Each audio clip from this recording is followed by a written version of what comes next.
देखे America super power बनता है दुनिया के बीच में, जो यूक्रेन की बड़ी साइड लेता है, अपने डॉलर भी खर्च करता है, क्या अमेरिका के सदर की हिम्मत है? उन्होंने ये तो नहीं कहा हिंदुस्तान मुर्दाबाद, मैंने कहा है पाकिस्तान जिंदाबाद। ठीक है, तो मेरे ऊपर क्या खर्च हो रहा है? इनके प्राइम मिनिस्टर जो है वो प्राइम मिनिस्टर नरेंद्र मोदी की मिन्नत करेंगे या उनकी रिक्वेस्ट करेंगे कि आप हमारी जंगबंदी के ऊपर काम करें, रुकवाएं, कुछ करें, तो वो हुआ। आप भी उसमें इनकार को भाई फुर्सत नहीं है। अच्छा, डरते हैं? मैं ये नहीं कहता डरते हैं, लेकिन बात यह है कि अगर कोई बयान ना आए हमारी हुकूमत की तरफ से, अगर कोई भी ऐसा काम ना किया जाए तो फिर हम यही कहेंगे कि यार ये भूले हुए हैं भाई। जज्बे का मतलब है डॉलर। पाकिस्तान ने हमेशा जज्बा दिखाया डॉलर के साथ। भारत जो है वो किसी के साथ नहीं है।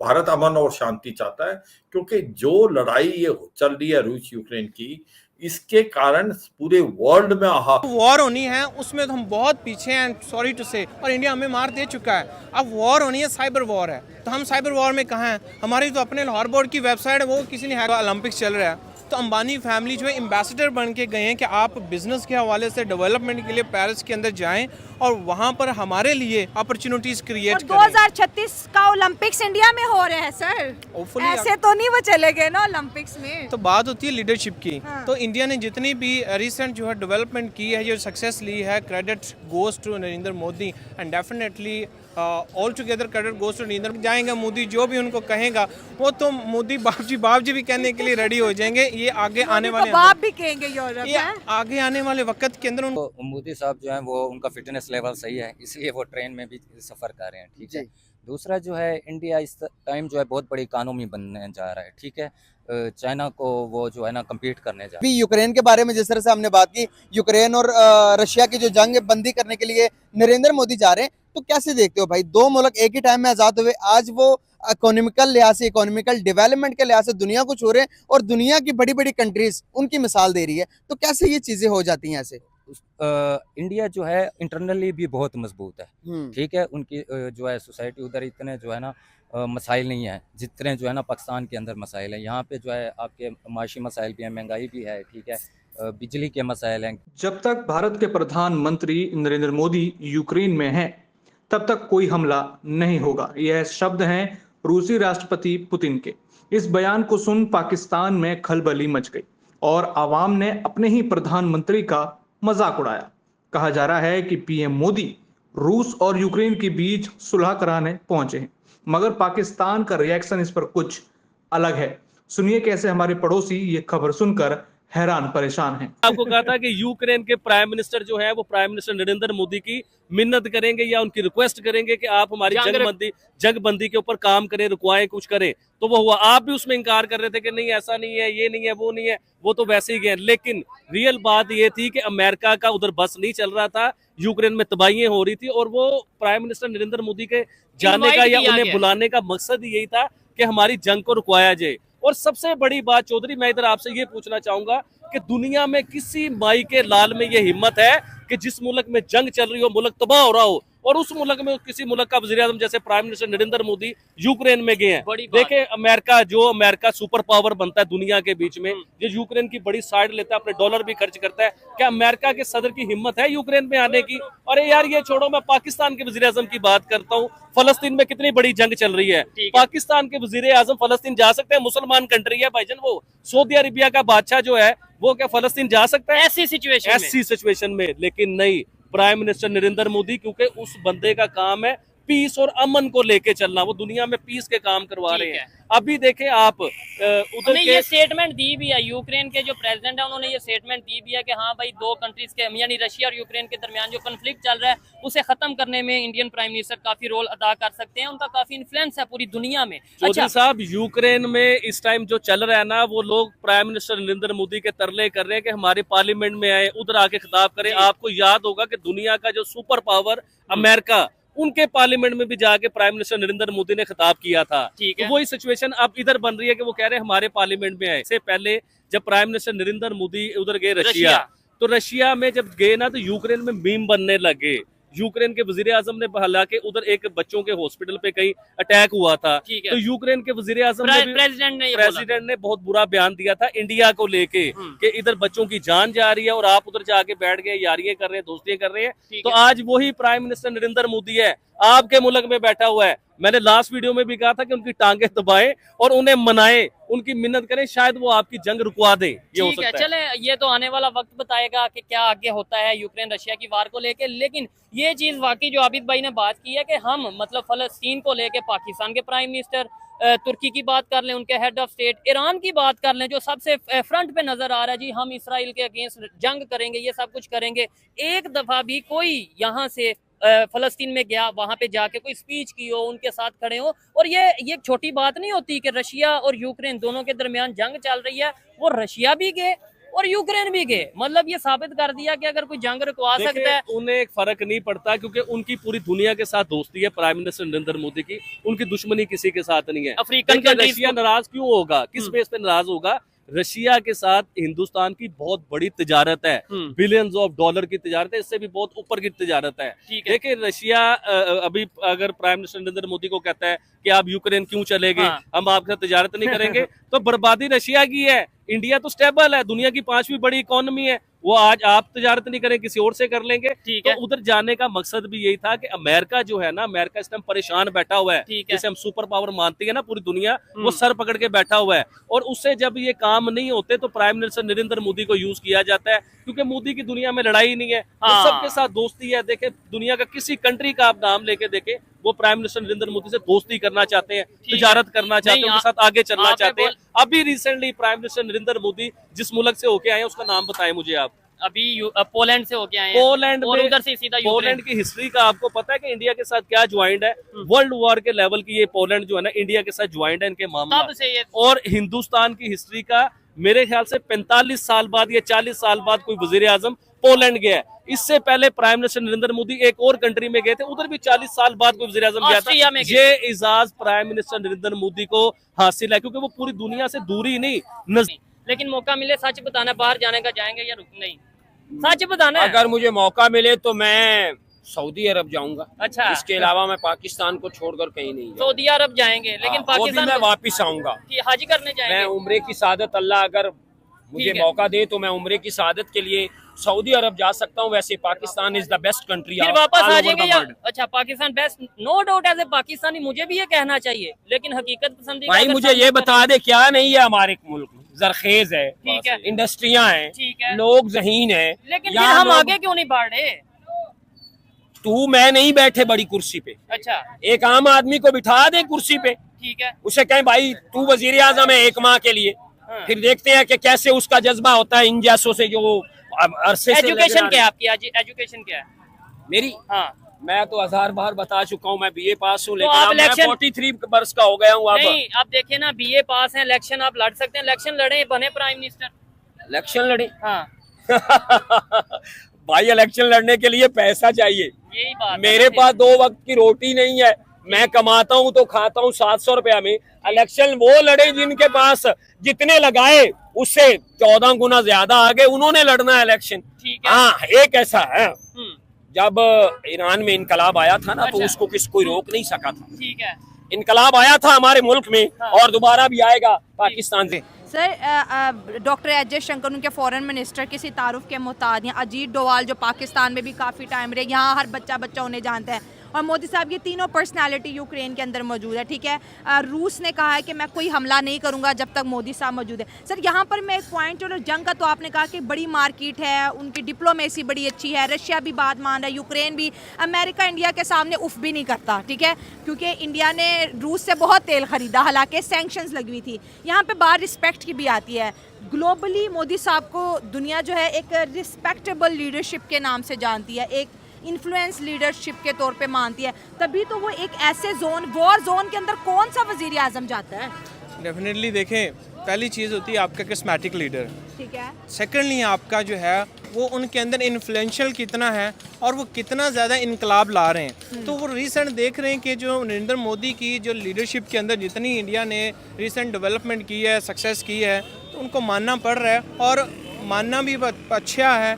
रशिया को अपने ये एक चीज़ ज़हन में क्लियर कर लें कि ये जो कंट्रीज हैं ये सिर्फ अपने पर्सनल बेनिफिट्स देखते हैं, और उनको देखने भी चाहिए सर, तभी तो आगे बढ़ेंगे। मोदी से अगर कहीं ना कहीं नज़र आ रहा है और आना भी आ रहा है और बिल्कुल आ रहा है, तो उन्होंने अपने बेनिफिट्स देखने हैं, उनको क्लच करना है, मोदी को कैचअप करना है, एंड दैट्स इट। और वो किसी हद तक जाएंगे। मोदी जो भी उनको कहेगा वो तो मोदी बाप जी भी कहने के लिए रेडी हो जाएंगे। ये आगे आने वाले बाप भी कहेंगे यूरोप ये आगे आने वाले वक्त के अंदर उनको करना पड़ेगा। फ्रांस है, उन्होंने अंबानी फैमिली को इतना प्रोटोकॉल क्यों दिया है, ठीक है, वो अपनी खुद चाहते हैं कि इस तरह के लोग हमारे कंट्री में आए, ये आके बिजनेस को अप्रोच करें, यहाँ पे जो है एंटरप्रेन्योरशिप लेके आएँ ताकि हमारी इकोनॉमी और बूस्ट होगी। तो रशिया जो है, आप जानते हैं, अभी आपने तेल की बात की, हमारे ताल्लुकात नहीं बेहतर हो सके, हमारे सिर्फ ईरान से नहीं तेल खरीद सके, जो जिस बेचारे ने अपनी पाइपलाइन पूरी कर दी है कि भाई मैंने कर दिया। पाकिस्तान अब अगर ईरान के साथ हमारा कॉन्ट्रैक्ट हो जाता है, हमारे मुल्क के अंदर एनर्जी क्राइसिस खत्म, लेकिन अमेरिका की वजह से हम नहीं कर सकते। लेकिन इंडिया पे कोई दबाव नहीं है, इंडिया ईरान से भी तेल खरीद रहा है, रूस से भी खरीद रहा है। हमारा एक प्राइम मिनिस्टर रशिया गया है और वो आज जो है ना जी पाबंदे सिलासल हैं। तो सर फाइन भी तो कितने मिलियन डॉलर भरा था अब आप ये भी देखें कि ये चीज़ें हैं कि जो इन फ्यूचर उन्होंने देखना है हमारी सक्सेस क्या है। हाँ। तो ये जो दोनों कंट्रीज़ की कोलैबोरेशन और स्पेशली जो उन्होंने मोदी की रिस्पेक्ट की है, इससे उनके लिए भी एक क्रेडिट है। और all together once again as a Pakistani without every respective किसी भी हर तरह से चीज़ को बलाई ताक रखते हुए जो मोदी की लीडरशिप की है वो काबिल तारीफ़ है और उनकी तारीफ़ बनती है। And where he is heading towards दुनिया को नज़र आ रहा है what actually want to do in future, और ये देख रहे हैं। एंड मैं तो यहाँ पर खड़ा पाकिस्तान में ये कह सकता हूँ, I can predict that no doubt India can be super power after US. अगर क्योंकि बात चाइना की हो रही है, बट मैं इंडिया को क्रेडिट दूंगा, उसके पीछे there are certain points, there are certain कह लें कि फैक्टर्स इन्वॉल्व हैं, और ये उनके चीज़ है। चाइना की बात नहीं मानी गई, ठीक है जी। आप देख लें और कंट्रीज के बीच बैठे थे ना, किसी की नहीं मानी। अगर मोदी की मान रही दैट समथिंग के पीछे कुछ ना कुछ है, and they are planning something very big. And I think Pakistan should think about this कि कुछ होने जा रहा है। ये तो एक बहुत बड़ी हिपोक्रेसी है पूरी। हिपोक्रेसी है कि डिप्लोमेसी है? ये डिप्लोमेसी कहें या हिपोक्रेसी कहें, ये हिपोक्रेसी असल में। अच्छा। क्योंकि आप देखें कि फ़लस्तीन में और कश्मीर में इंडिया ने क्या किया है, वही इंडिया एक दूसरी जगह पर जाकर वो एक मुफाहमती अमल अपना वो सालसी का किरदार पेश कर रहा है। और रूस को भी असल में कश्मीर तो हमारी सोच से भी अब बाहर चला गया है ना। बिल्कुल, कश्मीर तो अब नामुमकिन सी बात है, बल्कि हमें तो डर है अब अपने जो पास छोटा सा कश्मीर रह गया उसमें भी। हाँ। और दूसरा ये भी एक रूस को भी अपने ना बैकफुट पे आने के लिए कोई एक स्ट्रॉन्ग स्टांस चाहिए था, और उसका इंडिया के साथ बहुत अच्छा एक तजारती वो ताल्लुक है। बिल्कुल। हाँ, तो वो इस चीज़ को कैश करेगा और वो खुद पीछे हटेगा। बाकी आप देखें पूरी दुनिया जो जैसे यूक्रेन वॉर को स्टॉप करने के लिए जोर लगा रही है, इस तरह उन्होंने ना किसी ने फ़लस्तीन पे बात की है जहाँ पे बहुत ज़्यादा कत्लेआम हुआ है। हाँ। बच्चों का, औरतों का, आपका पॉइंट ठीक है कि एक तरफ हम देख रहे हैं कि फ़लस्तीन और इसराइल की जंग है जो कि एक बहुत बड़ी जंग है, दूसरी तरफ रशिया यूक्रेन की जंग है जो भी बहुत बड़ी जंग है। लेकिन यूक्रेन की जंग को रुकवाने के लिए अमेरिका और इसके साथ जो है यूनाइटेड नेशन खड़ी है, ठीक है, पूरा यूरोप खड़ा है। फ़लस्तीन तनहा खड़ा है, जो 57 कंट्रीज है वो नहीं आ रही। लेकिन यहाँ पर इंडिया का रोल बहुत मैटर कर रहा है ना। पहले जिसने एग्रेशन दिखाया, रशिया ने एग्रेशन दिखाया, पहले मोदी साहब गए रशिया में, पहले जिसने शुरुआत की थी, अब वो पहुंचे हैं यूक्रेन, ज़ेलेंस्की उनको गले लगा के मिल रहे हैं। हालांकि वॉर जोन में कोई भी पीएम नहीं जाता। बिल्कुल वॉर जोन में अब जैसे हमारे एक दफ़ा पीएम, अभी वॉर शुरू नहीं हुई थी, वो रशिया पहुंचे हैं और फिर वॉर शुरू हुई थी, और फिर हमारे यहाँ पर हुकूमत गिर गई, उसी की सैंक्शन लगे में इतना मिलियन ऑफ डॉलर फाइन पड़ा था अमेरिका जी बिल्कुल। हाँ। तो ये सब अभी मैंने आपको बताया ना कि वो रशिया ने पीछे आना है, एक कदम जो है वो स्टेप बैक जाना है, ये वॉर ख़त्म होनी है, क्योंकि वॉर जो है वो किसी भी इकॉनमी के लिए डिजास्टर ठीक है। हाँ। तो उन्होंने भी बैक आना है, उनको भी एक स्ट्रॉन्ग स्टांस चाहिए, और वो जाहिर सी बात है इंडिया और रशिया के बहुत ज़्यादा तजारती ताल्लुकात हैं आपस में, तो वो इसको एक जवाब बनाएंगे कि इंडिया आया और उसने हमें ना। इससे पहले जब रशिया के अंदर गए थे, रशिया के प्राइम मिनिस्टर जो उनसे है व्लादिमीर पुतिन के साथ जप्फी डाली नरेंद्र मोदी ने, तो यूक्रेन के जो प्राइम मिनिस्टर उन्होंने कहने लगे कि एक दहशतगर्द के साथ जिसने बच्चों का मर्डर किया है उधर जाके गले मिल रहा है। लेकिन आज जब यूक्रेन के प्राइम मिनिस्टर से गले मिला तो सारे शिकवे दूर हो गए। कैसे देखते हैं, कितना बड़ा विजन है यार बंदे का, क्या कहना चाहेंगे? देखें, वो अपने ताल्लुकात जो है ना दोनों जंगी ममालिक हैं, रशिया भी जंग में है और यूक्रेन भी जंग में है, दोनों के साथ बैलेंस लेके जा रहे हैं रिलेशंस को, ठीक है। तो इस वजह से जो है वो अब चूँकि वो रशिया गए हैं, ज़ाहिर है वो ज़ेलेंस्की साहब जो हैं, ज़ाहिर है उन्होंने गुस्सा करना है, कि जो एक कातिल है, जंग कर रहा है, ये उनको जाके गले मिल रहे हैं। उनका भी शिकवा अपनी जगह पे दुरुस्त है। तो उन्होंने फिर रिलेशंस को बैलेंस करने के लिए इंडिया ने फिर यूक्रेन का भी दौरा किया, ताकि उनका भी गुस्सा ठंडा हो जाए और उनको बताया जाए कि हम जो है इस जंग को सपोर्ट करने नहीं जा रहे, बल्कि जंग बंदी के लिए जा रहे हैं। तो इस वजह से जो है वो रशिया का भी विजिट किया, यूक्रेन का भी विजिट किया, ताकि जंग बंदी हो। वो जंग को बढ़ाना नहीं चाह रहे या किसी की सपोर्ट नहीं कर रहे।